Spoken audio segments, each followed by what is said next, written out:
All right, well, I guess we should get some input here. Frank's done a lot of study on this. Dennis doing study on it right now. And my mom's done a lot of history study. John, so you guys got to tell me with the group that we have, how much or how you want to approach this. If we had people that had lots of questions, I'd just take it piece by piece, step by step, and build it. But I don't know if this group necessarily needs it or not. So you give me some input here as to how you'd like to do this. Well, it seems it was originally connected to our study of Revelation 12. And I think if I remember the tone of that study was the questions people were having were really based on timeline in the sense that, well, if this is talking about when Jesus showed up, then why all of a sudden does this mention of war breaking out in heaven and the dragon pulling it down angels, it seems out of context, right? And so I think what the people were originally struggling with was, is it sequential? And when it doesn't seem to be sequential, how do we work with that?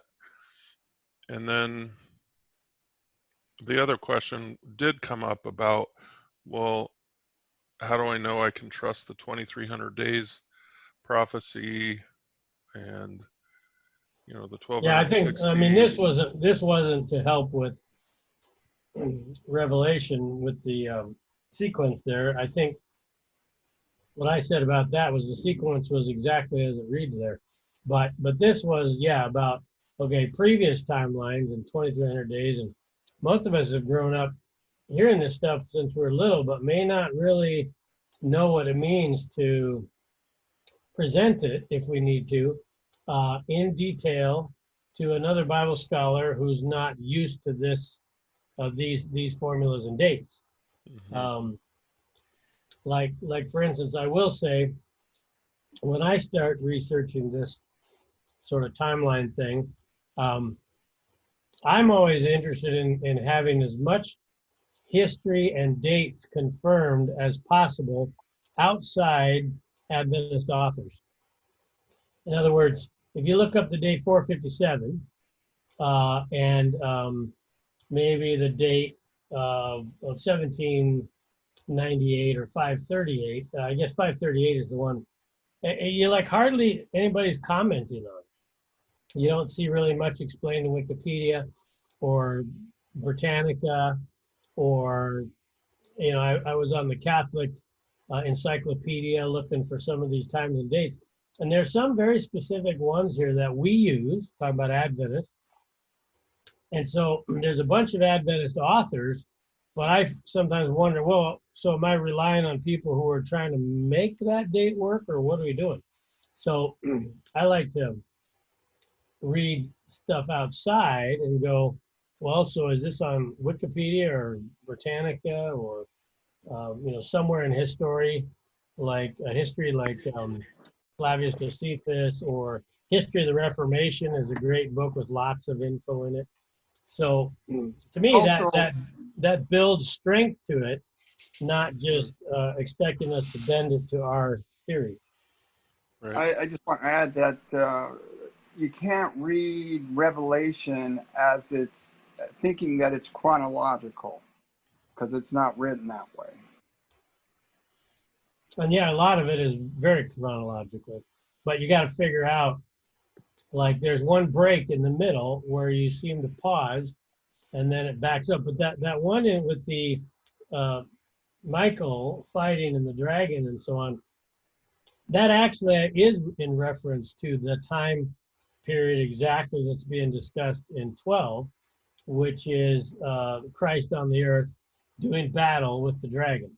And I think we discussed that one before, but I think we normally think of that as, oh, we just jumped way back in time to Lucifer and before the history of the earth. But there's nothing really, though we know the battle started back then, that whole sequence of verses is really discussing very specific things going on during the life of Christ. And I think that it's fine to keep it in that context right there, because that's where you see the height of the battle.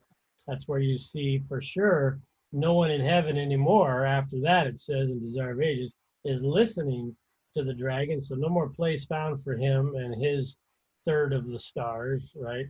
So that was actually accomplished right there at the cross. Whereas back before the history of Adam and Eve, there was war, but it wasn't really solved yet. It wasn't fully cast out, so to speak.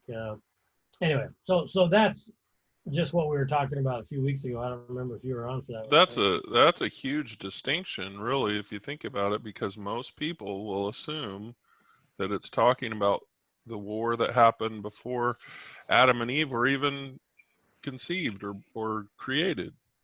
Yeah, and I don't want to suggest that there wasn't war before, but there's a major sort of finality of the battle when you get to the cross. And yeah, we just sort of listened to Ellen White's comments on what the angels thought, when he was born, the unfallen angels, and what the unfallen worlds, how they had sympathies still towards Lucifer until the cross. And so it makes sense that that description of the male child and the Michael doing battle with Lucifer or the dragon makes very much sense that it's connected right there to the battle that took place on the earth. Yeah. But 2,300 days, 70 weeks. What do you guys want to do here? You want to walk through the times and the dates here, and maybe you guys don't even have any questions about this. Well, if there's a way to just hit the high level, I mean, one of the things is, how do we know when to start the 2,300 days? Isn't there like actually 3 options to choose from? And so the question is, why did we choose the one we chose? Well, okay, so let's start with the 70 weeks, and I'll just kind of go quick with some thoughts and ideas. And since you guys have all worked on this quite a bit before, you can tell me where you want to talk about more pieces of it. But the 70 weeks, you got to start there, because the 70 weeks give us the sequence of the 7 weeks and then the 62 weeks, which makes 69 weeks. And then at the end of the 69 weeks, you have another week added on, which makes the 70th week. And that one's split in the middle. And it's very clear in the verses, which I've got, right here on the screen in front of you to start this stuff with. Hold on, let me just get where I can move it.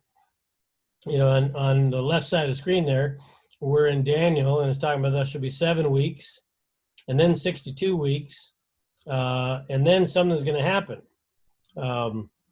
And then troublesome times, and after the 62 weeks, then Messiah shall be cut off, but not for himself, and the people of the prince who is to come shall destroy the city and the sanctuary, and the end of it shall be with a flood.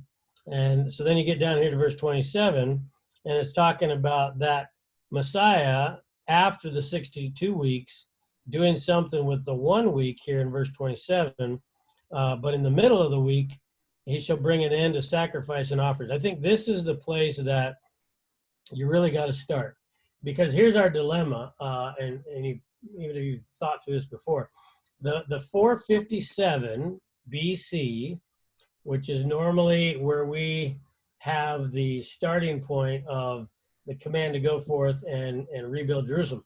Problem is, historically, there's 3 commands. One of them is about 100 years before that. And so you've got King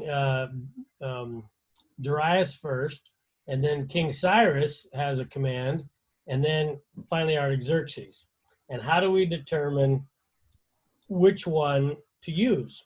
And there's lots of arguments still today. Even I talk to Adventists all the time who want to talk privately, and they say, well, I just don't really know about this 2,300 days and really starting in the 457 because there was 3 and they're spread out over time. So what do you got for thoughts on yeah, how do we establish that 457 is the correct date?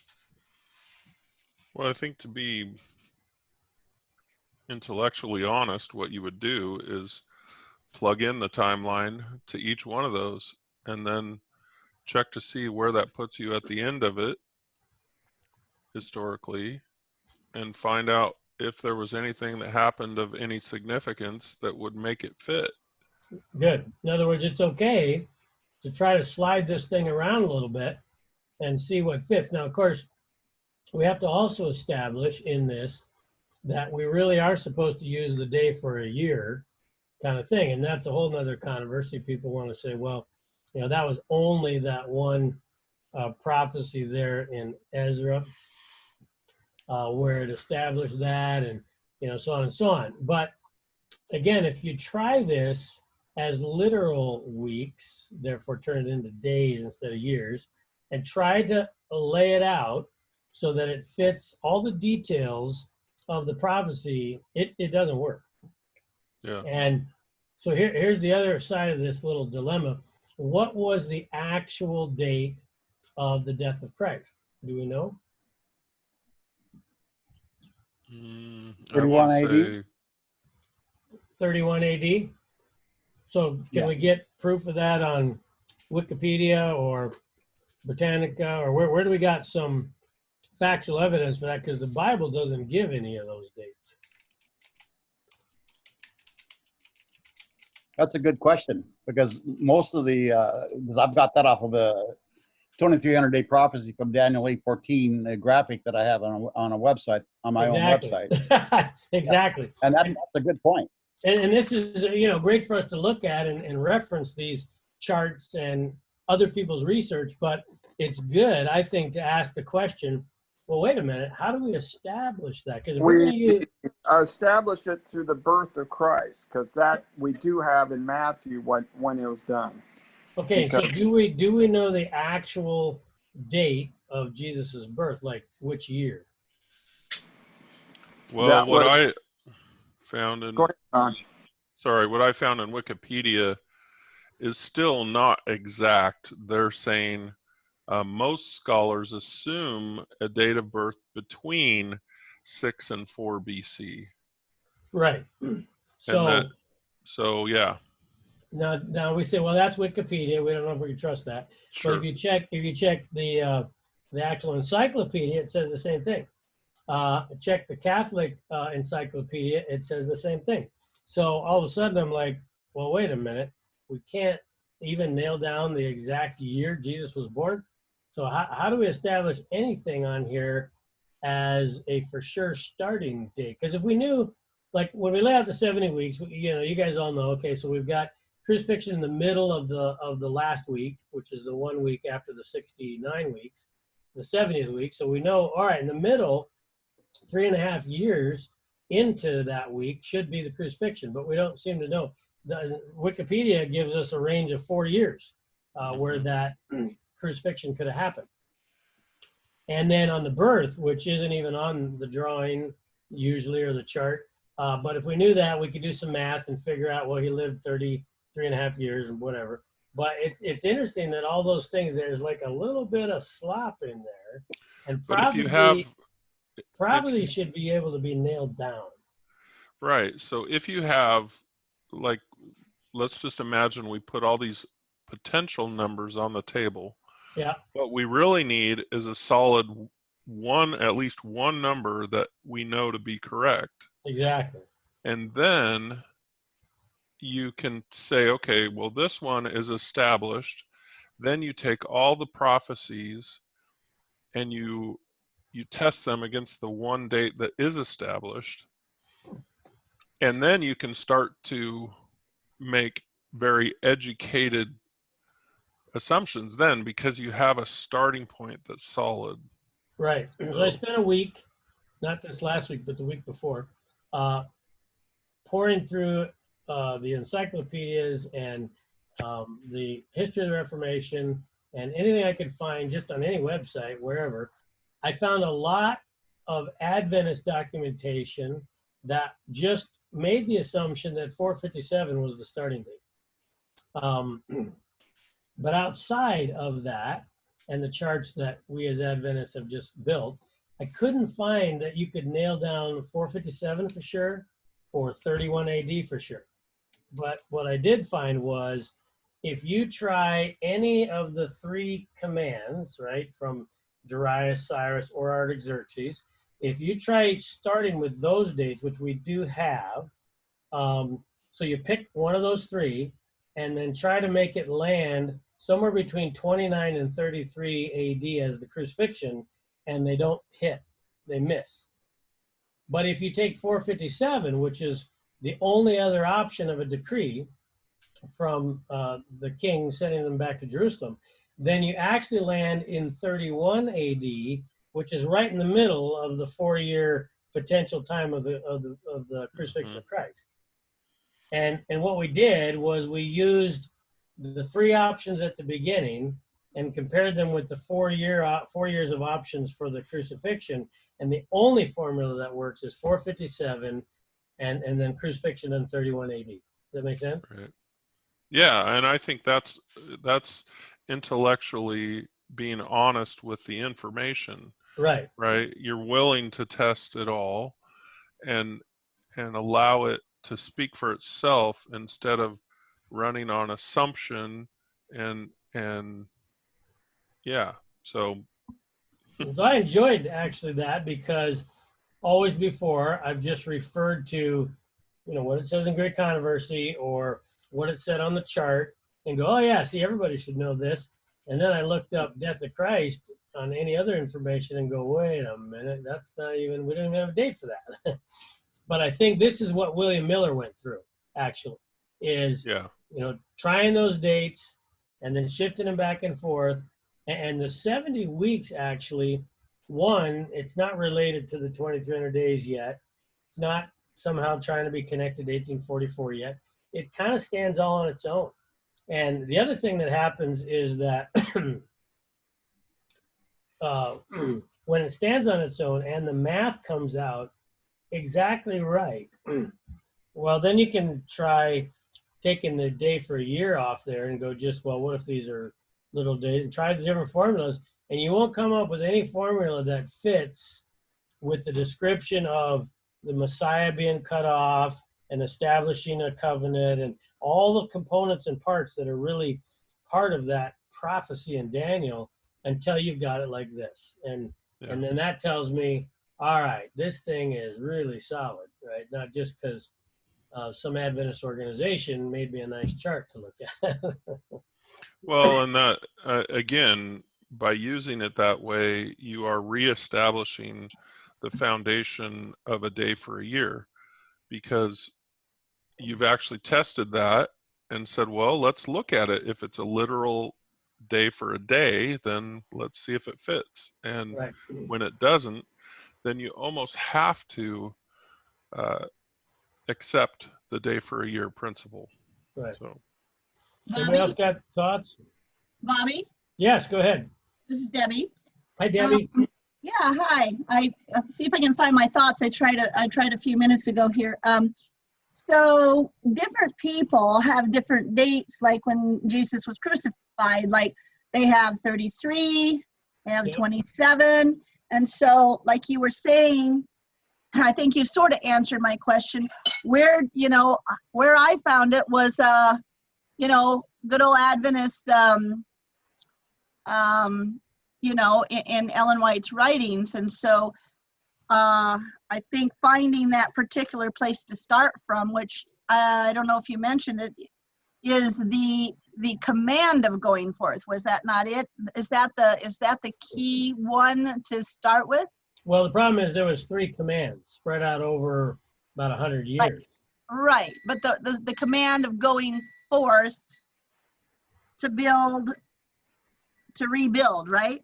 Right. So if I take 490 years, which is the total of the 70 weeks, right? If we add it up in years, 490 years, and I lay that as a measuring tape, and I try starting at one of those 3 commands to rebuild the temple, Only one of them allows me to land within the range of Jesus's crucifixion, which is the ones that I saw were like 29 through 33.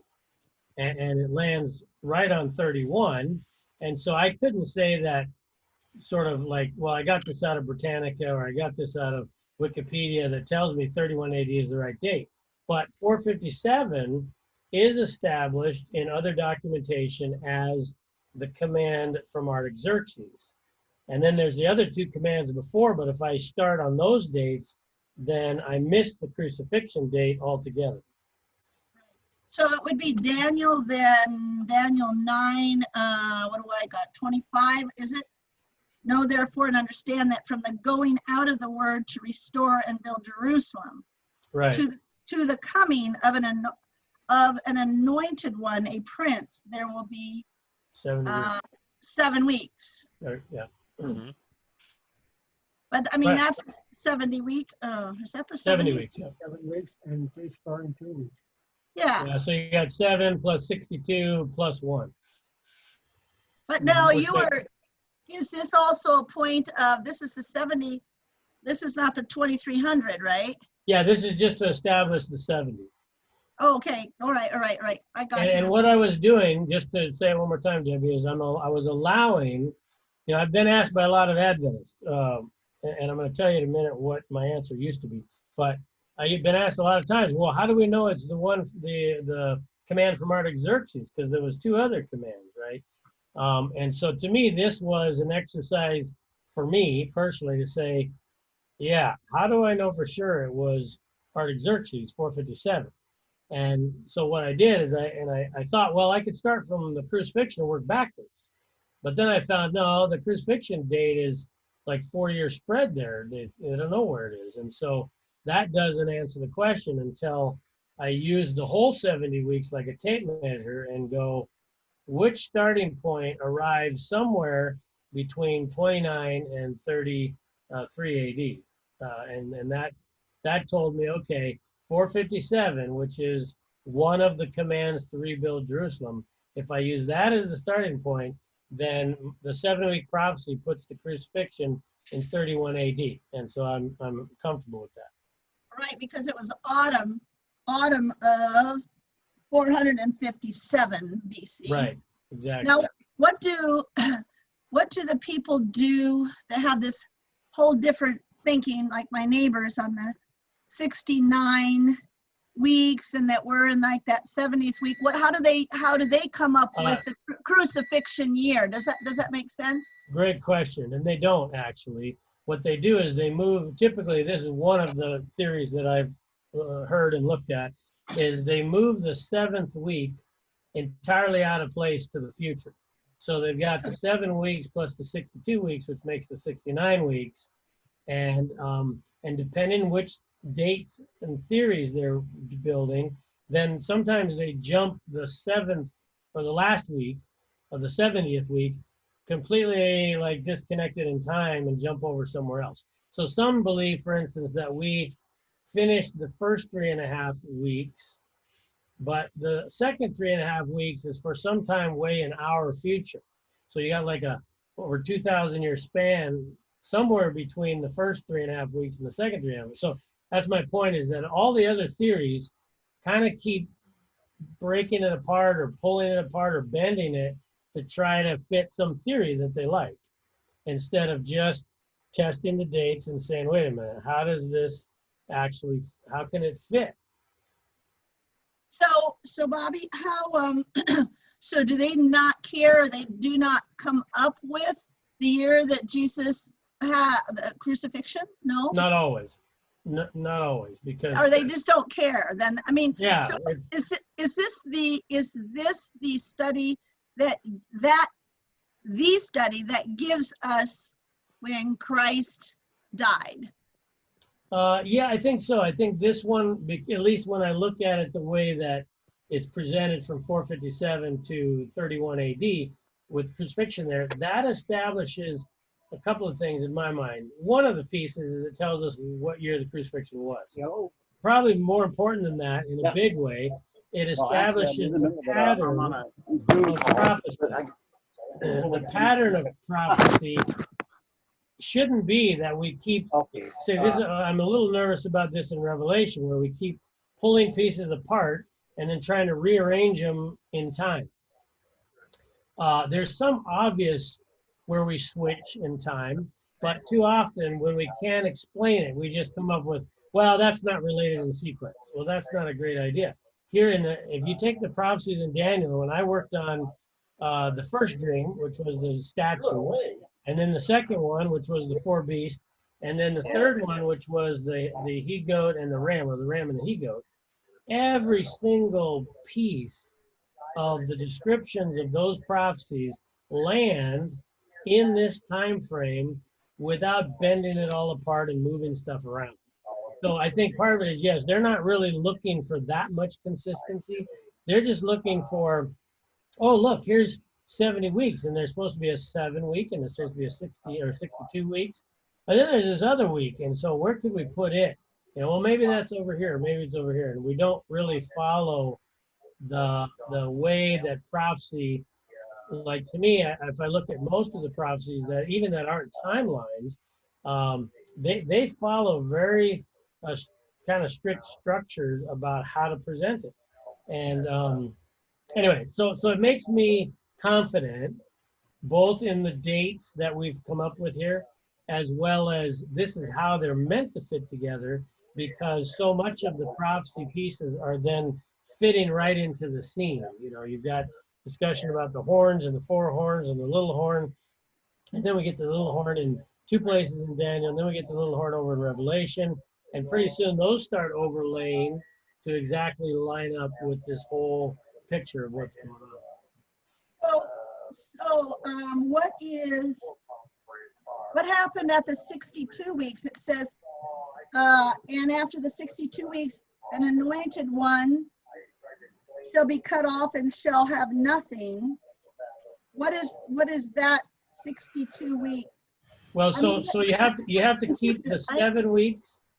When you read it, it says, let me go back to it on here. Maybe. Right, it says, there shall be 7 weeks and 62 weeks. So that equals 69 weeks. So when you're reading after the 62, it means what immediately follows the 62 plus the 7, which is the 69. So you have 483 years, which is 69 weeks. And then there's supposed to be this identification of a Messiah, which really lands then at the baptism date of 27 AD. So 27 AD would be the end of the 69 weeks. And the 70th, the last week, starts in 27 AD. And 3.5 years, so half of the week, lands us in 31 AD. And then the second half of the 3.5 years of the week would land us at 34, the date that Stephen got stoned.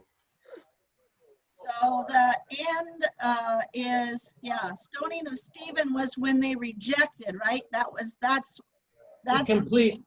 In the prophecies it says the completion of abomination, right? So this is where the abomination of the Jews of that time period came to its full and complete, what do you want to call it, fruition or fulfilled, or so you also have in there what I think is really cool, just for fun, is if we're talking about the full 70 weeks landing at Stephen's stoning, the complete rejection of the leadership of the Israelite nation towards Christ, that actually equals 490 years.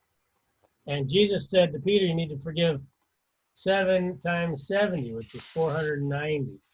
And this is really what Christ was referring to, that God was going to, basically extend forgiveness.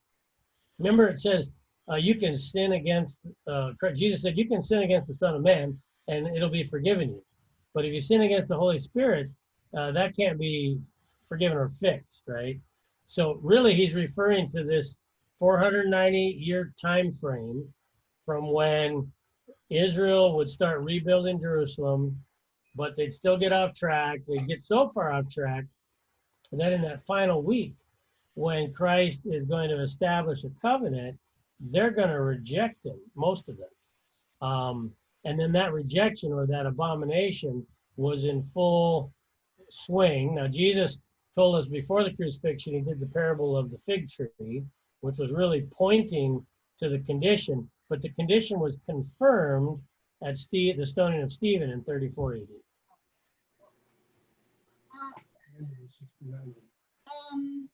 So is the purpose of the 70-week prophecy the grace that God has given to his Israelite people, and it really is the abomination of desolation is the ultimate at the end of that 70 weeks is I mean, I've never connected it like that before, but am I off, or can you cut it? No, that's correct in the sense that that's one of the messages we get out of determining the details of this prophecy. You also, though, we have to add that Jerusalem was not destroyed in 34 AD. That didn't come till 70 AD. So, So what do we do with that? That was 70 AD. I know, but so what do we do with that? That's outside of the 70 weeks. No, I don't think. I think that the point is that after 34, which was the stoning of Stephen, the 70 weeks ended as this issue about a nation. Like could the nation turn? Would the nation turn? Would God keep them intact as a nation if they turned? But when they stoned Stephen, 3.5 years, I remember if you just go by his sermon, Stephen's sermon fits really well here because he recounts all the way back to Abraham. And he starts marching through the history of rejection of Israel towards God, how it repeats and repeats and repeats. Now, he goes back further than the 70 weeks because the 70 weeks starts, in 457. But Stephen, he goes back way back. But he brings us up to this moment in 34 AD where he says, you stiff-necked people, you always rebel. And he said, you have proven that you're your ancestors' children. Well, connect that with Jesus saying, you say you're sons of Abraham, but I tell you, you're sons of the devil. So that's all building this sort of understanding of the desolation, which is really about the abomination of desolation.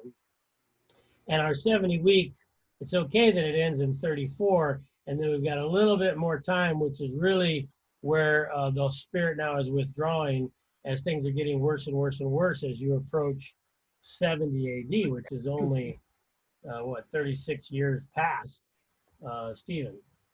So they still had another 36 years before the city was destroyed. Exactly.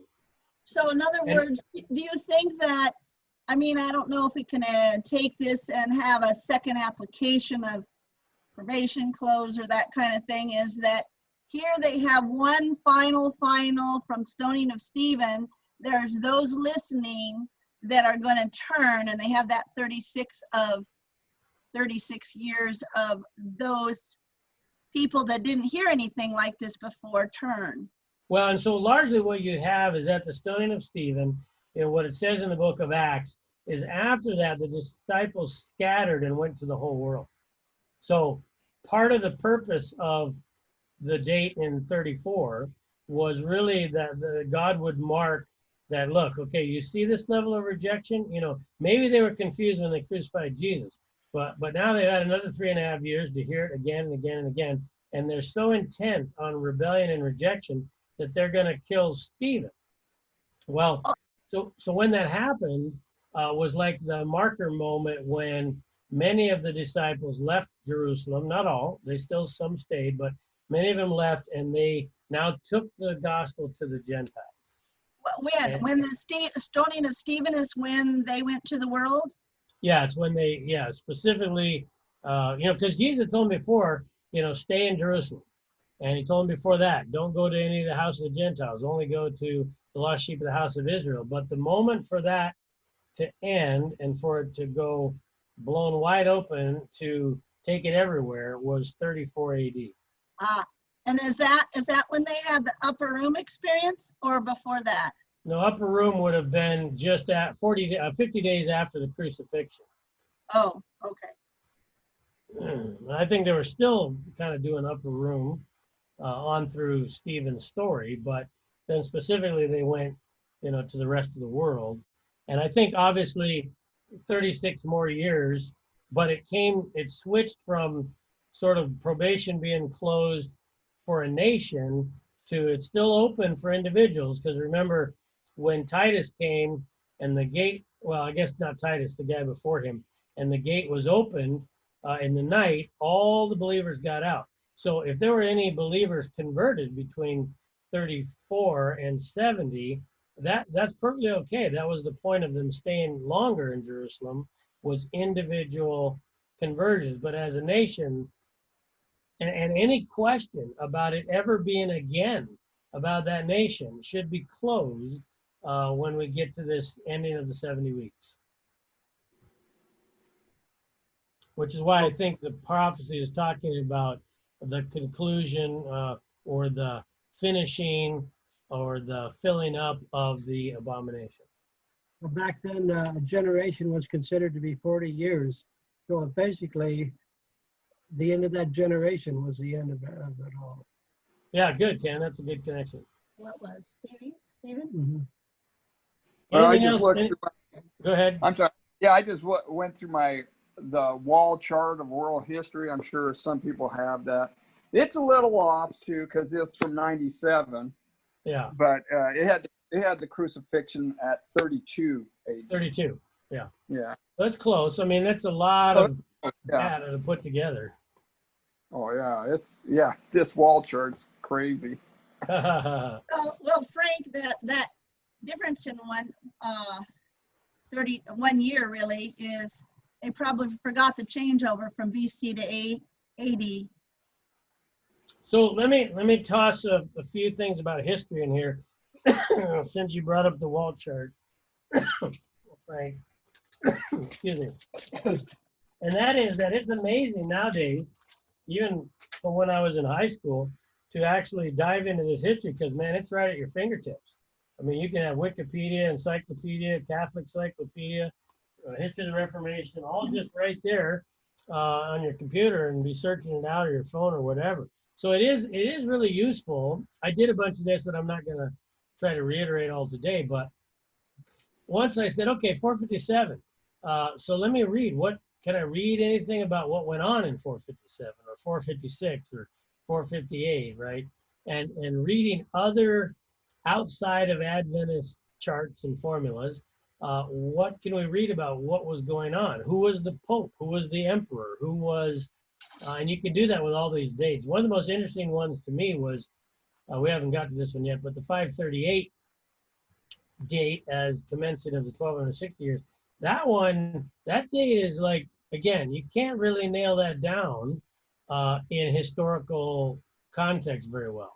We get actually I found 537, and finally I found a sort of a connection to 538, but the way that we just present it on a chart or we're kind of asking people to just let us draw a conclusion for you without showing that, okay, wait a minute, this date you can't nail down just quick and easy, right? So looking at some of that stuff is really fun. I learned about Constantine again and some of the decrees he made and the effects he had on the Christian church or the world of Rome. And then Justinian. Justinian is where the 538 subject is kind of being worked on. Justinian, what his decrees were, and what he did as an emperor, and I learned, oh wait, he wasn't the Pope. It was a different Pope, and then he had that Pope arrested, and then but anyway, so that stuff is very easily accessed. Again, it's very academic, lots of details, lots of dates, but it's worth doing some of that research to really be familiar with our history of all these pieces. I love that Great Controversy sort of gives us a quick overview of all that. And to me, that was for a long time, that was enough. I didn't wasn't really interested in too much more detail. So I think a lot of people will be happy with what's in there. Bobby? But it's really accessible now to get to a lot more detail. Go ahead, David. So the 457 that Yep. we have, as far as going out of the word to restore and build Jerusalem, we get that date actually from history, because would that be who's that historian that wrote that? Josephus. Do we get that from Josephus? In other words, we do pull a date from the outside of the Bible, right? I mean, in other words, Right. History tells us that date. It matches.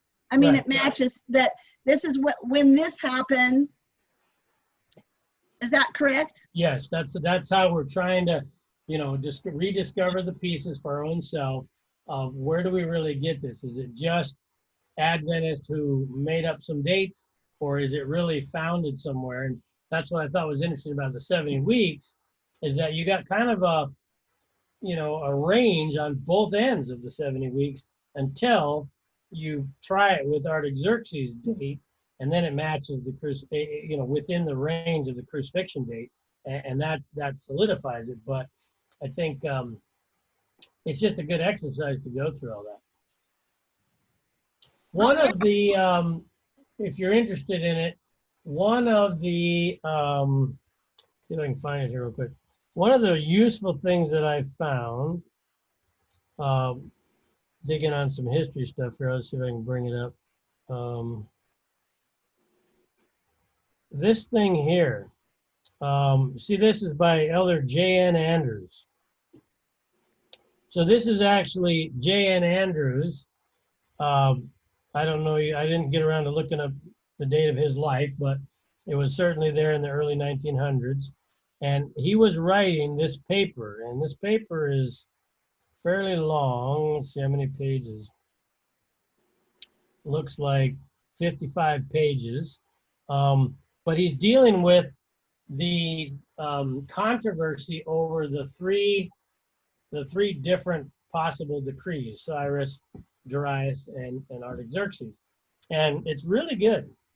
And I didn't read every page.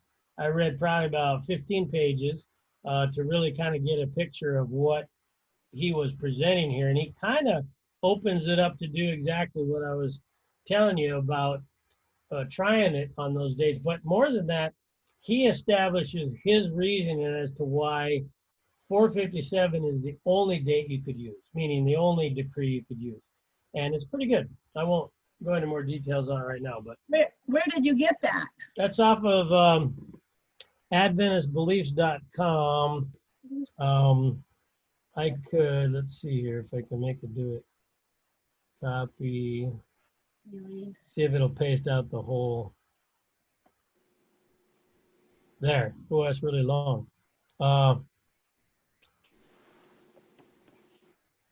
Can you take a snapshot of the screen or something? Oh, yeah, that's a good idea. Ken, your phone. Hang on. Ken's gonna get a picture of it. That would be interesting. Yeah, it is a pretty good paper.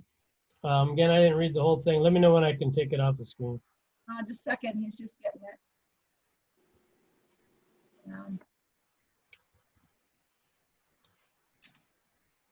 Okay, all right. Just for fun, some of these other resources that you can find that are really cool is you can find things like this. List of the popes. Here's every pope, or at least what they consider a pope. This is off a Catholic.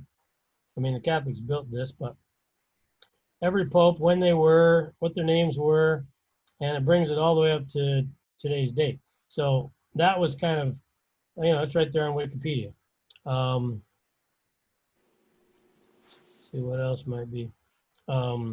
Constitution of the Clergy was kind of around dealing at the end of the 1260 days to establish what some of those decrees were, some of the rules that was being ordered for the shutting down of the Catholic papacy. So that would have been in 1798. But anyway, there's just lots of this stuff that now you can just really get to really quick. Just Google and get to whatever subject or question you're working on. Okay, enough about the 70 weeks. Anybody else got anything else you want to say about that or ask about that? Is you able to hear me? Yes. Yeah. Hey, I'm sorry, but I'm going to have to leave. We have to go That's somewhere. okay. I'm going to come back. You do this every Sabbath? Yeah, we're not always working on time prophecies, but Sabbath afternoons we're always on here. Okay, well, thank you, and thank John for inviting me to come on. I appreciate that, and we'll talk with you guys later. God bless everybody. Okay, God bless See you, you. Dennis. All right, take care. Bye-bye. All right.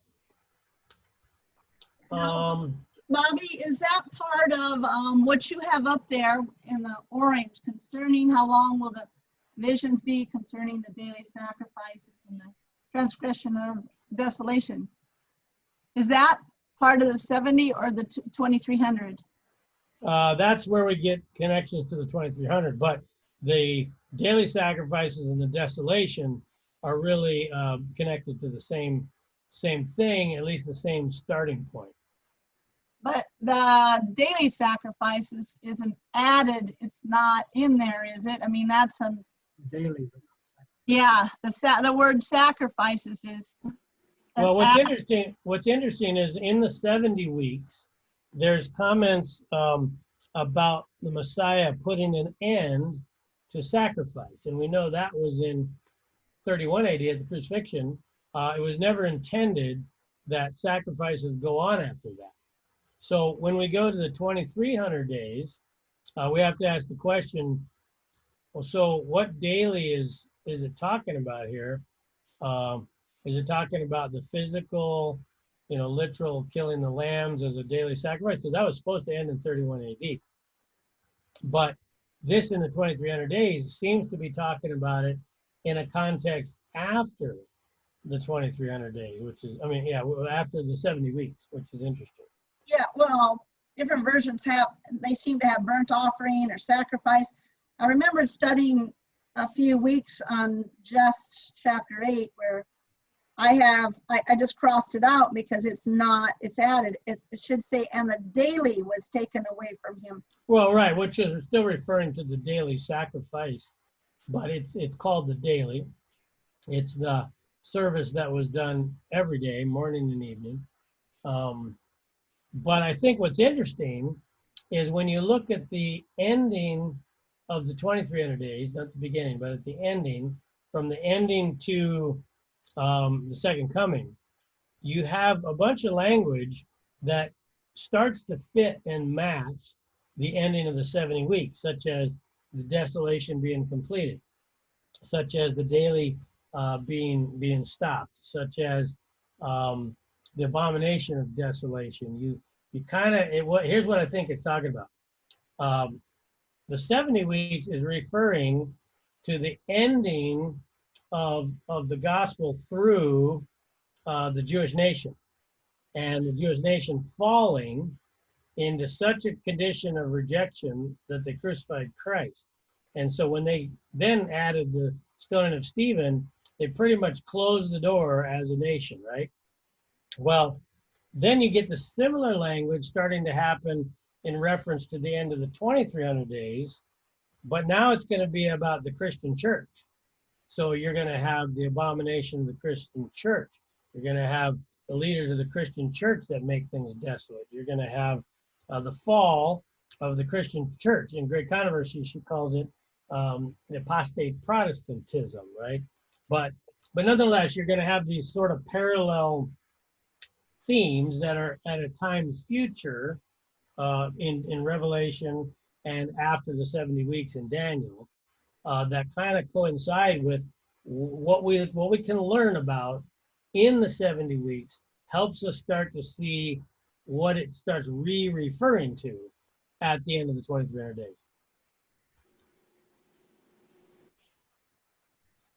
I have a question. How does that make any sense? I have a question, but I guess maybe we haven't arrived at that yet. Maybe I'm at the end of the story. So In my Bible, it says in Daniel 8:14, and he said to me, for 2,300 evenings and mornings, then the sanctuary shall be restored to its rightful state. Yeah, or cleansed. So, yeah, so what exactly, I mean, I know we've gone over this before, but I need my brain neurons dusted. Something, then that would be 1844, correct? Well, so let's start with 8:17 that adds the detail. This vision is about the time of the end. So this wouldn't be about the time of Christ or the daily or the sanctuary or the system of sacrifices that ended at 31 AD. This would be something way in the future after 31 AD. That's a helpful piece, right? Yep. The time of the end is different than the end of time, right? So. No, I don't think so. I think he's just saying down to the end of this world as we know it. So, time of the end is a period of time about the end of events. The end of time is a specific point. This is the end of time. No more yeah, time. and I don't know enough about how to nail this down as a prophecy to which it should be, if it's that specific of a difference. So I'm not saying I disagree. I know what it's telling me, at least, is that it has to do with sometime way after 31 AD. Yeah. Right. Okay, go ahead. So then if we back up and we say, well, the 2,300 days then is referring to a time when the daily is made desolate. Let's see what else. Maybe I should back up even a little bit more. Cast down some of the hosts, some of the stars to the ground, and trampled. But it's referring to this horn, this little horn. And so now we're going to have to dive into Revelation and the other vision of Daniel to deal with the little horn. What is the little horn? Which gets to our need to understand the 1,260 years. But nonetheless, just quick overview.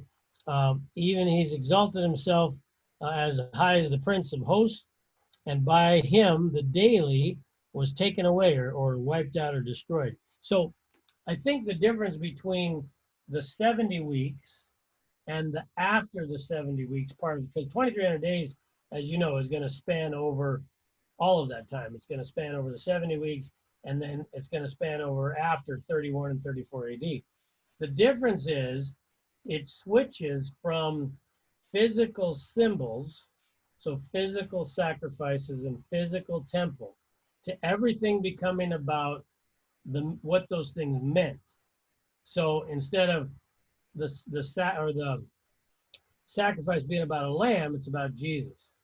And instead of a temple being about the physical building in Jerusalem, it's about you or me, or it could even be Jesus as the original pattern of the temple. But it's switching over from symbolic to the antitype, as we normally call it. And so when we start reading these verses, like the daily taken away, that doesn't mean he stopped the lambs from being killed. He took away the real meaning of the cross, took away the effectiveness of the cross for the lives of the people. So if I just apply that to the era of the Pope, which is for the 1,260 days, then this little horn thing, as it's referring to within this 1,260 days, is definitely destroying the meaning of the sacrifice, actually destroying the temple, because you look at all the degradation of the people and how they couldn't really come to know God and be changed in his image very well. And so he's wiping out the temple, which is the bodies, and he's taken away the meaning and understanding of the daily. So I think we have to do some of that translation from before 31 AD and after 31 AD.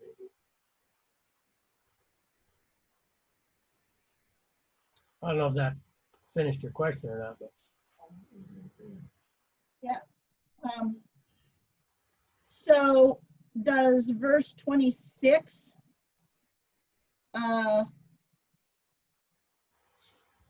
Let's see if I know how to ask this.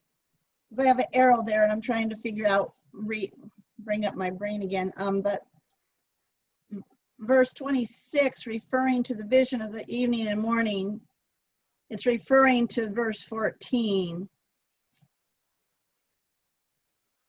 Says it sealed up the vision, for it refers to many days from now. So Yeah, the evening and the mornings, that's the 1260, right? Yeah. Not Right. the 2300. So the 1260 is very specifically the prophecy about the reign of the little horn, which appears both in Daniel and Revelation. well, but it says for 2300 evenings and mornings, then the sanctuary will be restored to its rightful state. in Okay. verse 14. So, So yeah, so that would be the 2300 days. But, and then verse 26 is referring to verse 14, right? I would say so. The vision of the evenings and the mornings, that would be the 2300 day one. Yeah, from verse 14. Yeah, has been told is true, but seal up the vision, for it refers to many days from now. So where are you bringing the 12? Well, no, hold on. Let me think about this. I just went to this morning. 2,300. Oh, I know. What version are you reading, Debbie? ESV. Who's got King James? What does it say for verse 14 in King James?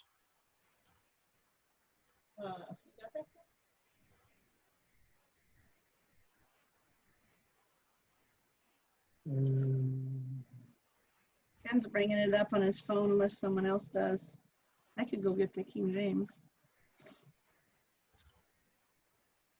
Only because I want to see how the terminology matches. Daniel 8 or Daniel 9? Daniel 8, verse 14 or 26. Which one are you wanting, Bobby? 14. 2,300 evenings and mornings. Yeah, there it is. Okay. So, like in New King James, it calls it days. Oh, no, that's not King James. You're on King James. Sorry. 2,300 days. Then shall the sanctuary be cleansed. And in 26, you're talking about? 26. In the vision of the evening and morning. Which would still be days. Yeah. So it's got to be referring to verse 14. Yeah. Right. Yeah. And he was shocked, so shocked that it was going to be so long that it made him sick. Right. Right. And that covers the time period where the 1260 fits into. But it's all the way from the beginning of the 70 weeks to 1844 would be the 2300 days. So now what's the 1260? Is that part of the 2300? It's under the 2300. So it actually starts in 538, which you can't establish by any historical foundation I could find. But you can establish that 1798 was the year that Napoleon conquered Rome and deposed the Pope. So and then they set up what was called the Civil Constitution of the Clergy, which were rules that the French Christian Church actually made to outlaw Catholic and the power of the Pope. So this is where we have the wounding of the little horn. This is in Revelation 11 and 12 and 13, also 7 is referring to this time period, this time frame. But it starts in 538.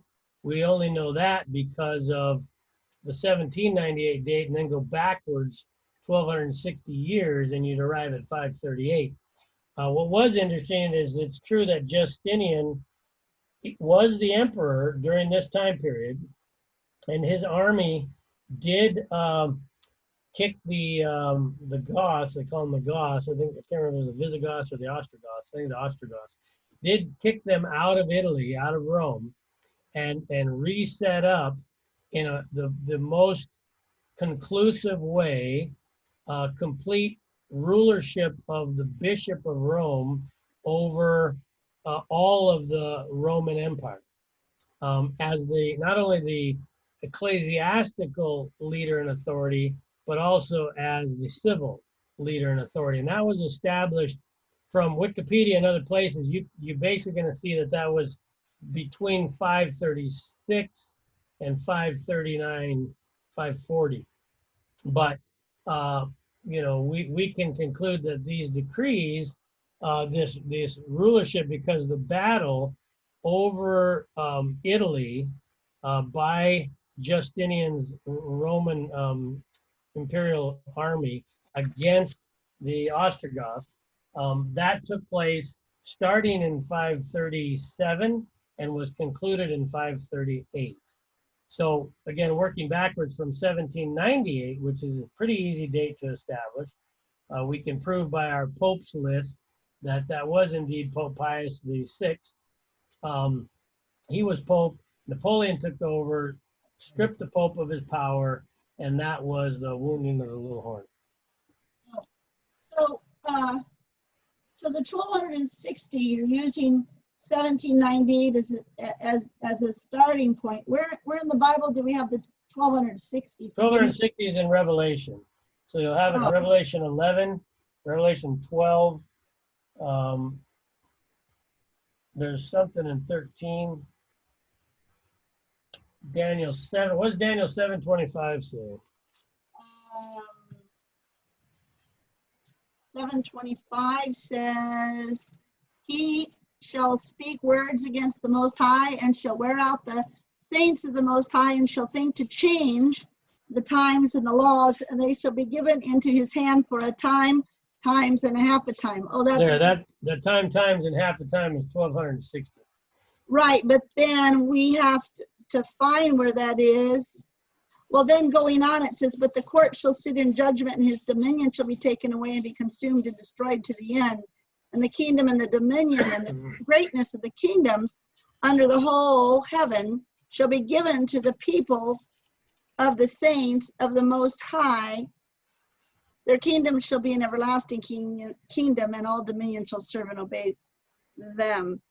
So then we have to turn to Revelation to find where that time and half a times ends, and then well, Revelation won't give you a date. It's just going to repeat similar stuff about the little horn. We can get the little horn uprooting the three horns. We can find out when the three horns were uprooted. For instance, the three horns, let me switch over to my notes on this one. The three horns was the Hurley, the Vandals, and the Ostrogoths. So if you look at the list of the Roman Empire at the time of 400 to 500 AD, we'll find that the main powers were the Franks, which is now France, the Alemanni, which is now Germany, the Lombards, which was Italy, the Suevi, which was now Portugal, Anglo-Saxon, which is now England, the Burgundians, which is now Switzerland, the Visigoths, which is Spain, and then the Hurley, they held actually the peninsula of Italy. The Vandals were on the northern border of Africa, so kind of the across the water from Italy. And then the Ostrogoths, they were north inland a little ways across the water from Italy, the peninsula of Italy. Well, those three were uprooted over a period of 100 plus years. The emperors kept working on that, and finally the Ostrogoths were holding Rome until the battle I was talking about in 537 that ended in 538. So that gives us pretty good foundation on that. But I think you also got a pretty good foundation on in Revelation. You take the description of the little horn from Revelation and from Daniel, both, put them all together. And the only thing that really fits is the rise of the full control of the papacy over the entire empire of the known world, all the way to when he lost that power by Napoleon's hand and has not regained that kind of power ever since. As it says in Daniel, when God sits in judgment of the little horn, his power will be taken away forever and ever. Yeah, I just see the notes that it's nice to revisit things when you forget. But in February 10, 1798, the mortal wound where the French Revolution, Napoleon's general Berthier entered Rome and proclaimed a republic, took the Pope prisoner, and the Pope died shortly thereafter in Valence, France. It said that marks the 1798 marks the end of the 1260 years of papal supremacy. Exactly. Well, now if I would just look at my notes, I wouldn't have had to ask that question. Well, and again, this exercise was about establishing it not on previous notes necessarily, but where do we get this info outside of just our Adventist catalogs? Right. And so I went through Wikipedia and Encyclopedia and Catholic Encyclopedia to collect a lot of this info. And it was cool to be able to go, okay, so over here in the Wikipedia, it's talking about Justinian and his general named Byzantine. And so then I could look in the list of popes from the Catholic Encyclopedia and go, sure enough, they say that was the guy who was the pope in that time, and that was the emperor, right? So there was a pope that was overthrown by the emperor, or actually, sorry, I got that backwards. There was the pope that was set up after the Ostrogoths were kicked out in 538. And then, of course, the other end, that Pope Pius V, he was the one that was arrested. It's funny, in the Catholic Encyclopedia, they try to sort of make that a little bit invisible. Like, they don't make much comment about that. But nonetheless, it's there. And so what do we do with the time between 1798 and 1844? Only that it was the time in these prophecies that talk about the little horn being overthrown and the power given over to the people. Well, that's not really referring to a physical government. That's referring to the Bible got into the hands of the people now, and they couldn't just have the wool pulled over their eyes anymore. So we call that the Reformation, right? Which started in the mid 1500s, but it kind of precipitates the fall of the popes because this French Revolution even was because so much was being learned and so much was being known of the fallacies of the current church and the garbage that it was teaching, that it started getting braver of rebelling against that church. And when it finally fully rebelled, Napoleon, they set up rules. It's kind of interesting to read that. Again, it's called the Civil Constitution of the Clergy. And this is in Wikipedia. So if you just search Civil Constitution of the Clergy, it goes through all kinds of stuff in here that they made as new rules. And a lot of them had to do with, no more Pope and no more tithes and offerings to the Catholic Church. That was illegal then. They also made it, see, let me just scan through here. The Civil Constitution Clergy. Oh yeah, they made rules about bishops. Now these would be priests and bishops, not in the old Catholic Church at this time, but in the new French Christian Church. They took away the power of the church to be able to give authority as to who could speak, who could teach, they just did a whole lot of stripping of that power by civil power and rules. They made rules about the clergy, salaried, who paid them, just all kinds of stuff.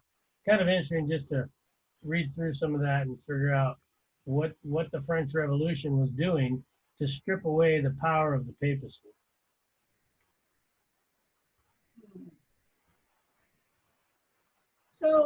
So Bobby, I don't know where your direction is going, but I'd like you to refresh my memory of then 1844 and the restoring to the rightful state. What happened then, or how do we get to that date? well, no, I think we established that. But what happened then? It's not like God went to another department to do something else upstairs. Yeah, when we understand that the sanctuary that needs to be cleansed is us, then really when you see this whole time chart laid out, 70 weeks, 2,300 days, 1260 kind of right in the middle of the, after the crucifixion era, what you really have is God promising to fix what Paul wrote about. Paul wrote about, as did Peter, Antichrist, deceivers coming, and then Paul says there must first come a falling away. So the major bottom of the barrel of the falling away was the 1260 years. So that's where you've got the greatest deception going on, cruelty, tyranny, up the wazoo on the people. And so that would be what Paul is referring to as the falling away. Then comes the promise, though, that in the middle of that darkness, he would begin to shine light, right? Like a verse that says, or where the enemy comes in like a flood, he'll raise up a standard or a truth, an idea, an understanding. And so that Reformation starts before 1798 and continues on. And so then the question becomes, what's different, or what is supposed to happen different at the 1844 mark of the Reformation versus, say, I don't know, pick Martin Luther's 1520 something deal. And I think really what you have is all the way through there, God is working on destroying the lies and the deception of the devil. And the idea, you look at what they did with, for instance, just the cathedral. So we took the idea from the old 70 weeks era of them needing to build a temple that was magnificent. So much so that the people were just in awe of the temple. Even Titus was in awe of this great edifice. And we turned it into, now in the New Testament era, we're supposed to do that again. So we build cathedrals. And how do we do that? Well, we lie to the people about God. We make sure they think he wants to burn them. And then if they pay money and offerings to help us build things like St. Peter's Cathedral, then they can get time off purgatory and so on and so on and so on. So this is the destruction of the character of God, the knowledge of God. In 1844 was a time in the future for Daniel, time in the future for the apostles. Now it's time in our history, not our future, but where God was saying, now it's going to be time to bring that light fully out to destroy the darkness. It hadn't been completed yet, coming into 1844. But God was saying after 1844, after the 2,300 days. Now, it doesn't say how long after, it just says after. So then shall the sanctuary be cleansed is really about the cleansing, clearing up of the heavenly sanctuary, which is the misunderstandings about God, since Jesus is the heavenly sanctuary. And then the cleansing of the earthly sanctuary, which is us, not a building. And that work was specifically to have a major kickoff starting in 1844. Wait a minute, I can't write that fast. So I know, sorry. the clearing up of the heavenly sanctuary and the misunderstandings, right? Yep. So that was for the heaven, and the cleansing of, what did you say? The clearing the earthly sanctuary, which is us. Which is a cleansing of earthly, which is us. Okay. So can we say from what you said that Christ equates, he is this heavenly sanctuary? Yeah, Christ, that's pretty well established in Desire of Ages. Plus Jesus said, destroy this temple and I'll rebuild it in 3 days. So he declared himself the sanctuary, the temple. What chapter was that? Jesus saying that would have been in John when he did the first cleansing of the temple. Yeah. See where that was. And also the DA one. Desire of Ages is going to be the chapter called Bethesda and the Sanhedrin. Okay. I can look up a page here in a second, but let me see if I can find this where he cleansed the temple.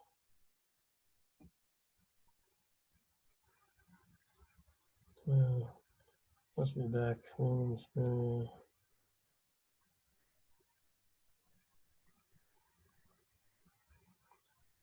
If anybody can find it faster than me, go ahead.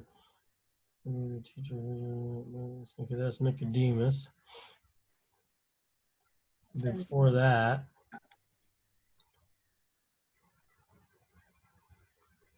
I did not make my father's house into a house of prayer. Yeah, okay, verse 19 of John 2. 2:19. Okay. Destroy this temple, and in 3 days I'll rebuild it. So that establishes the scripture one, and then I like this. This is getting clear every time you go over this. Maybe my brain is just getting clear. I don't know. Let's see, Desire of Ages.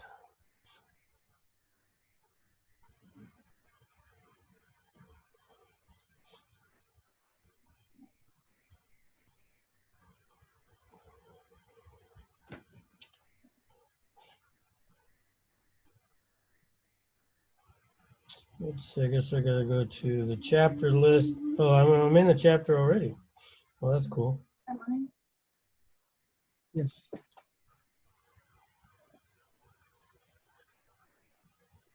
This app that wiped out all my markings, so Jesus is not accessible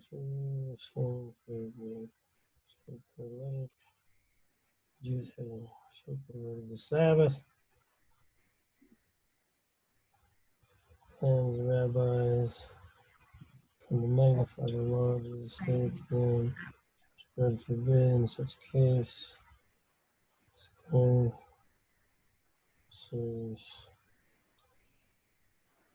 Jesus repelled the charges. Yeah, right here. Okay, so page 208. Okay. When Moses was about to build the sanctuary as a dwelling place for God, Moses was directed to make all things according to the pattern shown him in the mount. Moses was full of zeal to do God's work. The most talented, skillful men were at his hand to do his suggestions, yet he was not to make a bell or pomegranate tassel or fringe or curtain or any vessel except according to the pattern. God called Moses into the mountain, and he revealed to him the heavenly things. So we're talking about the heavenly pattern of the heavenly sanctuary. And then it says, the Lord covered him with his own glory, that he might see the pattern. And according to it, the pattern, all things were to be made. So Israel, whom he desired to make his dwelling place, he had revealed his glorious ideal of character. The pattern was shown them in the mount, when the law was given from Sinai, and when the Lord passed before Moses and proclaimed, the Lord God, merciful, gracious, long-suffering, abundant goodness and truth, keeping mercy for thousands, for forgiving iniquity, transgression, and sin. That's the pattern. Then it says, Israel had chosen their own way.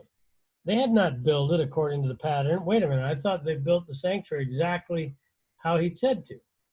So this isn't referring to the building. They had not built it according to the pattern, but Christ, the true temple for God's indwelling, molded every detail of his earthly life in harmony with God's ideal. He said, I delight to do thy will, O my God, yea, thy law is within my heart. So, in the same way, our characters are supposed to be builded for an habitation of God through the Spirit. And we are to make all things according to the pattern, even him who suffered for us, leaving us the example that we should follow in his steps, which actually then connects to here are they that follow the Lamb wherever he goes. Okay. Follow the Lamb. All that time we wasted back in the late 70s and 80s arguing over the heavenly building was a waste of time and energy. I know. I mean, it's still current. I mean, you still hear that. They're still having that argument. And they're still having the argument about rising by faith. So 1844 was the point of the time prophecies were supposed to end, meaning God didn't add more time prophecy after this. He just promised that after the conclusion of the 2300 days, he would work out and accomplish the cleansing, the rebuilding, the renewing, the regenerating, the clarifying of both the heavenly and the earthly sanctuary. And that fulfillment of that prophecy is still in progress. So basically, he's trying to clear up him and us. Yep. Which is why it says it's so important that his people reveal his character, because he's not coming down here physically to do it himself this time. His followers are going to do it this time. Meaning clear up the falsities about God as well as be transformed. His character and his name. I'm trying to write. So his people are clearing up his character and his name. And what did you say after that? Well, just that he's not coming to do it physically himself. He's going to do it through his people. Right. And so you must have the full cleansing of the earthly, which is the humans, sanctuary, in order to clarify and purify the knowledge and understanding of the heavenly. Repeat that sentence. You have to have the cleansing of the earthly sanctuary, which is his people, in order to cleanse and clarify, clear up the deceptions about the heavenly, which is Christ. In order to clear up the heavenly. I love this. Thank you for your patience. The heavenly, which is Christ. Is Christ, and the understanding of what he really came to do, right? Yep. Thank you, Bobby. I'm really excited about this. Good. I'm really excited about this. Well, I haven't always felt brave enough to say it this plain. Well, you know what? You know that I need things really, really plain. So I guess I needed a private one. It's not so private here, but I don't hear anybody else talking. I guess this is my day of clearance or clearing the head. Okay. You know, I know this is really close, but this is not the topic you have at hand.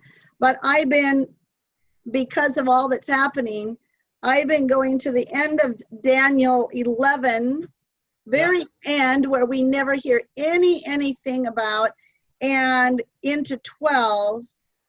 And I'd be excited about you speaking plainly on those notes sometime, because it follows all of this, I feel, you know, and we've got 1290, but I've been looking things up, like the Libyans and these different things, and I don't know that you can be that plainly. Well, I can't say for sure that I can even comment, because I haven't recently worked on those, but you can. I was just going to look real quick. So you're talking about the end of Daniel 11? Yep. I the very, very, very, and I mean, probably start with 40. I don't know. I have written in there 30 angels message, but getting down to where we never ever speak about. I have thoughts on it. I've been there many, many times, and I have thoughts, but I don't have full thoughts. I don't know. Let's see where one could start. You have to get the tenor starting at 40, but speaking of especially verse 43 and 44, but you have to read that before. And the glorious holy mountain. I mean, right there, what I feel is the glorious holy mountain is God's, the faithful church. The church of the faithful is what I have as that so far. But I feel like we're living there in verse 43 and 4 at the moment. Okay. And I have some ideas, but I want to hear from someone else. And every time something comes up about, Portland or this or that out there, I go back here and I read. And so I started looking up Libyans then and Libyans now, which is very fascinating. and the, who else did I look up? Egypt then and now and who they are. If it has any literality, I don't know if that's a word, but anyway, to this. And the Is it Cushites. literal or is it symbolic, you mean? Yeah, and looking up the Cushites then and now, because I think we're camping on 43, 44 at the moment in history, and yet I hear no preaching on it. Yeah.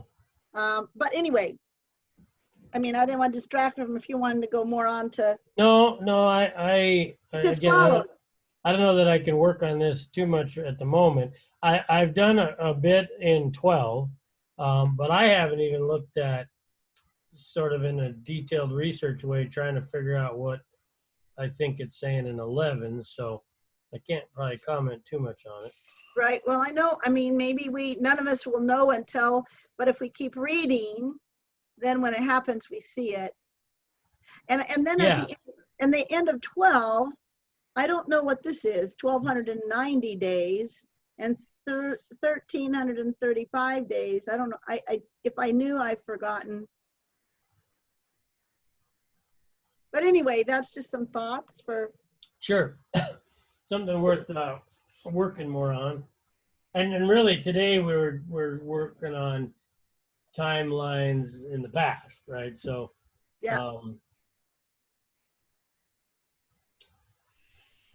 I'm just trying to think if there's anything else I wanted to bring out about John or Frank. You guys got any thoughts brewing, or we put you to sleep over there?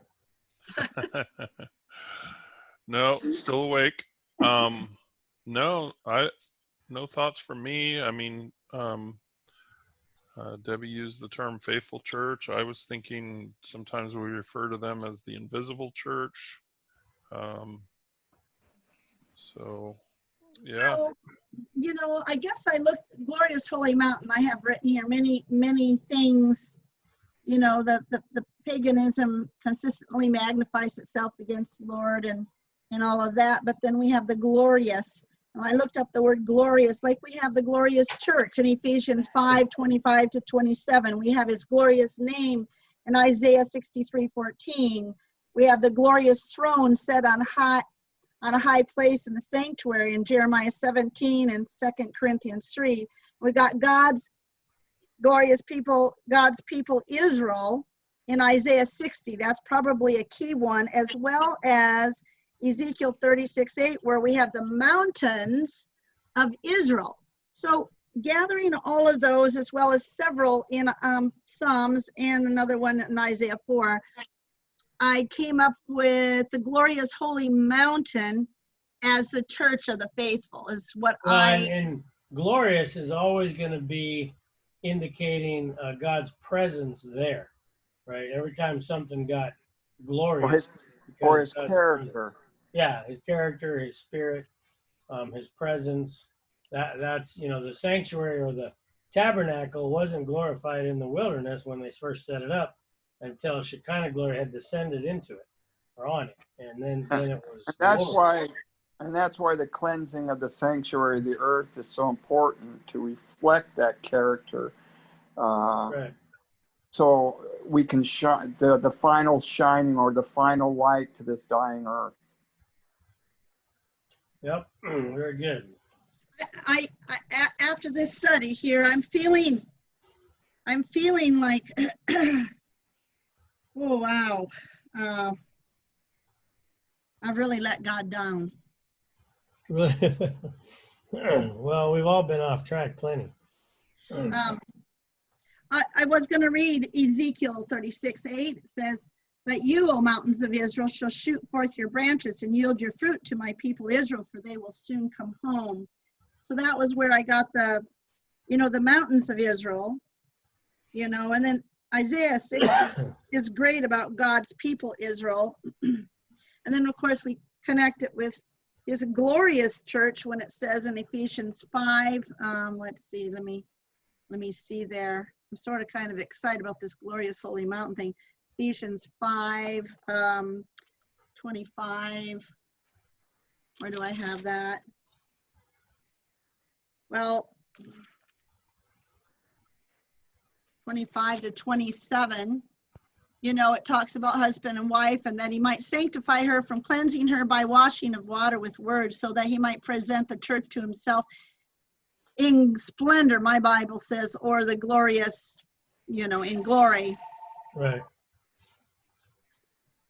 Right, which is the whole mission of, at the end of the 2300 days going forward, however long a time it takes, it doesn't say, but the mission of that, which you just read, is what kicks in there at 1844. I mean, the entire Earth's history is about that, but we see it divided up into eras of, you know, big problems, and then reformations, and then more big problems. And, you know, it's kind of interesting to plot out the major rise and falls of the church over the entire history of the world. What I mean by that is you've got Adam and Eve created in perfection, and then there is a major fall when they eat the fruit. Well, then they learn, and they're learning, and you get you know, Abel and Seth, and what they're learning all the way to Enoch. There's kind of this revelation of truth going on, but then it ends in the world having to be destroyed with a flood. So that's a major crash. And then you go from there to Abraham, sort of learning, knowing, and growing in truth. And then you arrive in Egypt, where the whole nation is sort of wiped out with idolatry. And that's a major crash. And then you have, out of that, a new reformation begins, Moses, the people, and that leads us all the way down to the crucifixion of Christ, major crash, right? Ending of the nation. Then you step into, okay, no more about just this nation or that nation. It's going to be about each individual connecting with God in spirit and truth.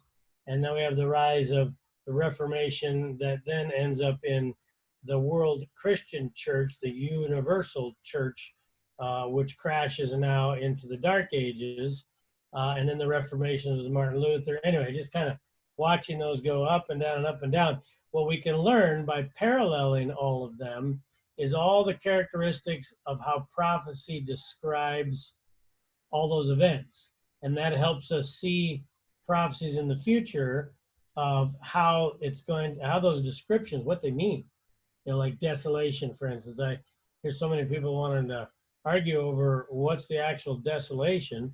Well, wait a minute, what, you know, you can watch this desolation happen again and again and again in different eras, different time periods. And so it's got to be that we're talking about desolation in the future.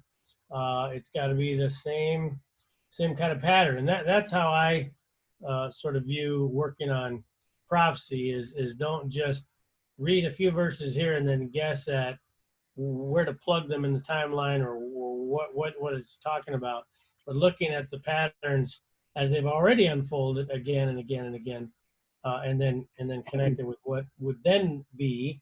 Like, for instance, a locust is a good one. You know, you have this locust, and in Revelation, they come up out of this bottomless pit and they make this dark cloud. And then you can find locusts in the Old Testament. And instead of guessing at black helicopters in Revelation, we can go to the Old Testament in Jeremiah and read about, and Ezekiel, and read about these locusts.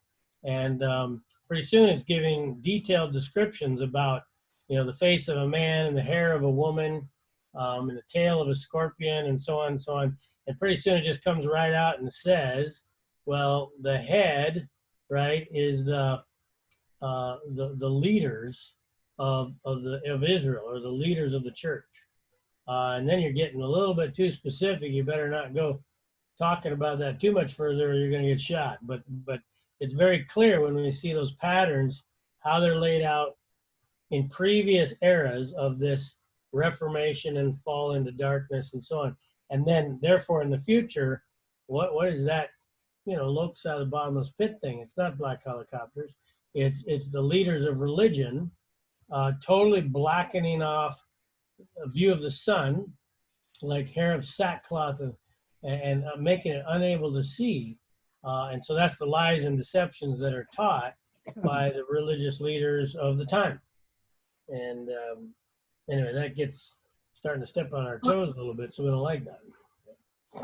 Bobby, I had figured out in Joel, you know, it talks the cutting locusts and the swarming locusts and Chewing locusts. Yeah, that's Babylon, Medo Persia, Greece, and Rome. and maybe in that era, right? Right, right. But I just Can thought I it was, sorry, can I ask a question? Go ahead, Frank. So, from what I've been hearing then, and correct me if I'm wrong, but the desolation that leads to destruction to me is the wrong view of God, Correct. because that's what these people are going to be screaming for, is their own destruction when he comes, Right. because they have fear of this God that shouldn't be there because he is of love. Right. So am I wrong in thinking that? Or? No, because you're talking again about what destroys their ability or makes them a desolate person or people is the lies and deception that the locusts are propagating or teaching or enforcing, or, you know, where we want to put that. We kind of see it in the Dark Ages era, but there was also the era of the leaders of the church with Jesus, right? The Pharisees and the Sadducees. And he came to free them from that darkness. And he said to them, hey, you're shutting up the kingdom of heaven in men's faces. You don't want to enter in yourself, neither will you let those who want to. Give you an example. It's really cute. I was having a discussion with someone this week. They don't have much church background at all. What little bit they did was not real great. And so they're talking to me about things they'd like to have different in their life. Well, I can have that conversation a little ways before pretty soon I'm going, oh, wait a minute. To really fix this, you need to know what God's really like. And to deal with your depression and suicide, what if it's connected to what you were taught about God? Sure enough, it was connected to the fear about God torturing people and God picking. You don't get to pick, because he's going to choose you either to be in hell forever or he's going to choose for you to be in heaven forever, and you're not sure which it's going to be. So that fear built up and mounted up until it's causing, you know, depression and suicidal thoughts and tendencies. And so there's no way, in my mind, there's no way to really work on fixing it. We could do a little bit of work just at first to kind of tell you we love you, tell we care about you, you really mean something, blah, blah, blah. But if we don't get to correcting the sackcloth that the locusts have created, we're not, it's going to be desolation. It's going to wipe them out.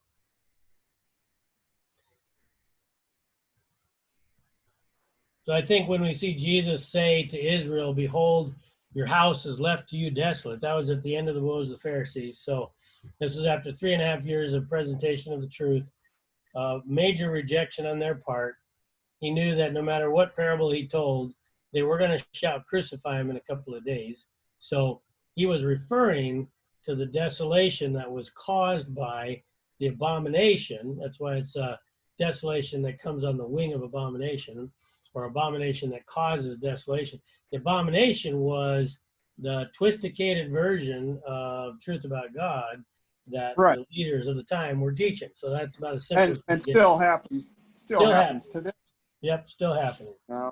Whether it's Satan with a pitchfork in hell, yeah, or you don't know when your judgment is. Right. I mean, anything that uses fear of God, to me, is an abomination. Right. Exactly right. So in our time, Bobby, the abomination of desolation, what is, I mean, when it's time to leave what? Leave what and go where? You mean at the second coming? Well, just. Oh, you're talking about leave the abomination. I got you. Okay. Okay, I'm trying to find the right words. I think in Matthew. I got you. So I think it's fair and not unkind to know about our own history, that we started in 1844, and the goal was to help us know the character, the kingdom, and the law. You remember the first focus kind of got on to the sanctuary and to the law, so that's the the teachings and the character. And the intention was that if we listened and understood and accepted and were filled with the Spirit, that within a few short years, the whole world would have heard it, known it, the latter rain would have fallen, and as she says, Christ would have come ere long this. But instead, we clung to the abomination in too many ways. And we pretty soon we're arguing over the 10 toes, and we're arguing over theories of rights by faith and justification by faith, until here it is, the sort of preaching of Stephen happens in 1844 for our people. I'm not talking about the world, just our family, and majorly rejected. And it has thrown us into a desolate condition known as Laodicea for a long time. So if we're talking about Reformation, Jesus came to the desolate land, which was Israel. Before he was born, it was desolate. And it was only headed to more desolation. But nonetheless, he came, was born in it, in the nation of Israel, and then grew up and went to minister to, as he said, to the lost sheep of the house of Adventism or whatever. So that is the work. The work is to bring about clarity, not just for Catholics, Baptists, Methodists, and all the rest of that, but even the desolation of our own people. Because where that is accepted and known, which is where you're going to have to leave now. I'm not talking about leave something physically. I'm talking about leave behind the wrong ideas and getting involved in the arguments of the wrong ideas, or even have the conversations about all those wrong ideas, but simply putting before the people, thus saith the Lord. And here's what it says about Jesus. When he was challenged at why he was doing what he was doing and saying what he was saying, he only had a thus saith the Lord. And so as we do that, we are leaving all of locust teaching and Babylonian teaching and Greek teaching and Roman teaching behind. And it's not that we're trying to separate ourselves from people. Jesus didn't do that. He went in, and amongst the people, they began to separate themselves from him until they were shouting, crucify him, and some never repented or returned. So that's what the leave, it looks like. That's what the separating looks like. It's got to match Jesus's pattern to the very nation that was given the gift of the scrolls, the prophecies, the teachings, the writings of the forefathers, as we know it as the Bible. So I was just having this conversation with John earlier that I believe that just like in every other era where there was major darkness, God delivered a gift. Like that gift might have been the writings of Isaiah or the writings of Jeremiah to help the people leave the darkness behind and come into the light. And I believe that in 1844, and shortly after that, he began to give us another gift. Before, in the era of Martin Luther, the gift was the New Testament. Yeah, the Old Testament was there too, but you'll notice most of what Martin Luther and other reformers are sort of keying in on is the life of Jesus and the gospel.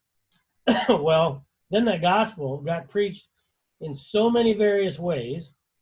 By the time of 1840s, it's so convoluted and so many variations and so confused and still kind of connected and wrapped up with Dark Ages thinking and papacy, even though we were supposed to be Protestants, that God said, okay, I'm going to add another gift here. And that gift, just like too many times in the past, ended up on the shelves collecting dust instead of us actually grabbing that gift and running with it. And I'm talking about the book Desire of Ages.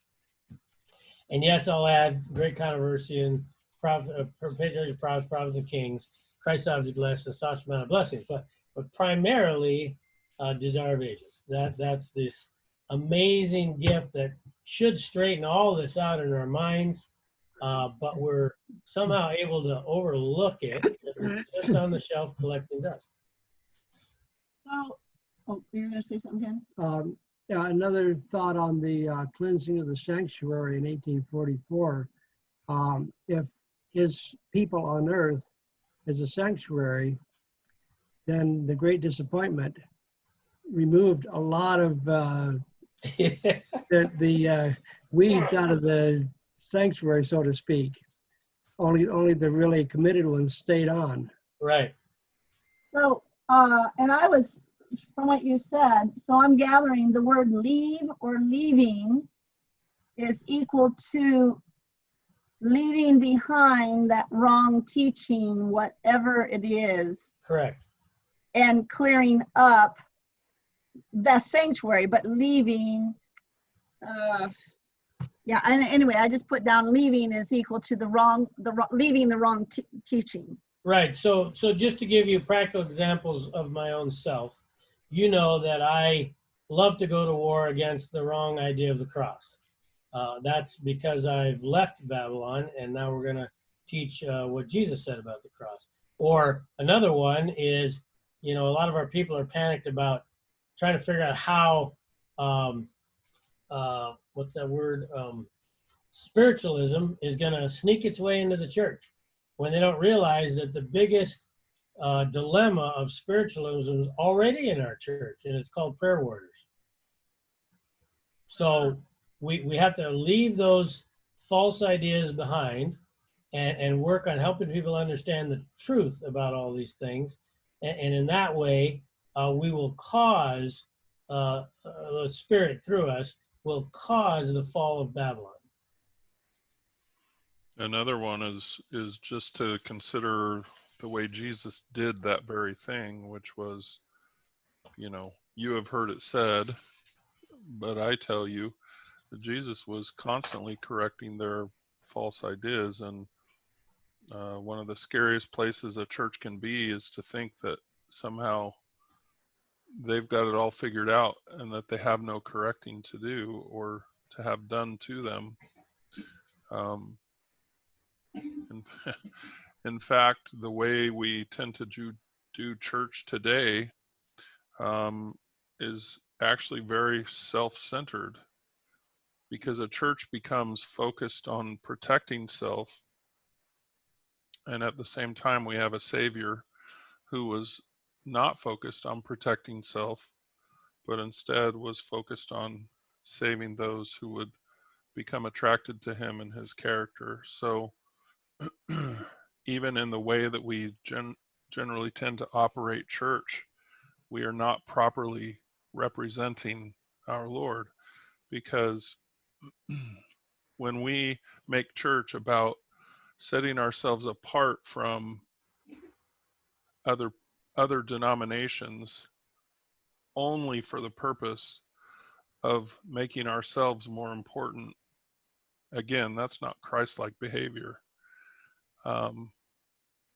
To be seeking and looking to be in constant argument with other denominations is not Christ-like behavior. And so there's so many things about the way we do church today, and I'm not just talking about Adventism, I'm talking about Christianity in general, that is so un-Christ-like. It just amazes me that it's so hard for the everyday Christian to even see it. But it's just there. It's true. and the question is, who's willing to say it? Well, so yeah, I think, John, we could say that. So come out of her, my people, is not moving from one denomination to another or starting a new one. It is actually about stopping believing that the church is established based on that guy or that building, and actually needing to become the church, or the servants of Jesus, or those that are filled with the Spirit to represent him on the earth. And all the rest of that stuff just fades away. I love how Desire of Ages, talks about in the Go Teach All Nations, how this message, the message that must come at the end, the message of the gospel, must be a message adapted to all peoples, all classes. It actually starts removing our need to even define, those groups, because this is for everybody. It was kind of cute the other day. I was talking to that person I was telling you about, and I did not ask them what their church background, like what denomination. We had a whole conversation. We worked on stuff about God, gave them an exciting something to think about. And it wasn't until the whole conversation was done, I asked, So could you tell me which, building you grew up in? And when she told me, I knew what the next piece was because it was Calvin. Calvin is the background. So that's where the God picking for you question came. That was our second session, right? So anyway, but we're not doing that because we got to figure out if you're coming from a bad one. We're all coming from one that's become desolate, and it needs to be about the life flow of God through the Spirit, not anything else. So, Right. well, so that got us off timelines, but I think I better No, it's, stop there I and mean, give you I guys think a break. we definitely covered timelines. I don't think we can Yeah. say that we didn't. So, Well, when you edit this one down, you can stop it there when we got finished with the timeline, maybe. All right. Well, thank you is that guys. you Unless hoping I will do that, or? Oh no, I don't know. I don't even go watch them, so I don't know what people go there see. I had someone text me the other day and say, "Thank you very much for that one where you were discussing this, that, and the other thing," and I was trying to remember. Well, I wonder what I said. Oh. Yeah. Well, yeah, it's time to quit, but I just want to make this one last comment. One of the defining moments in my study life and my getting to know God better was when I just was reading this book, The Ministry of Healing, and I ran into this statement that just smacked my Pharisaical face, and it was this one. Christ recognized no distinction of nationality or rank or creed. The scribes and Pharisees desired to make a local and a national benefit of the gifts of heaven and to exclude the rest of God's family in the world. Yeah. But Christ came to break down every wall of partition, and that just made me go, wait a minute. All this time I've been spending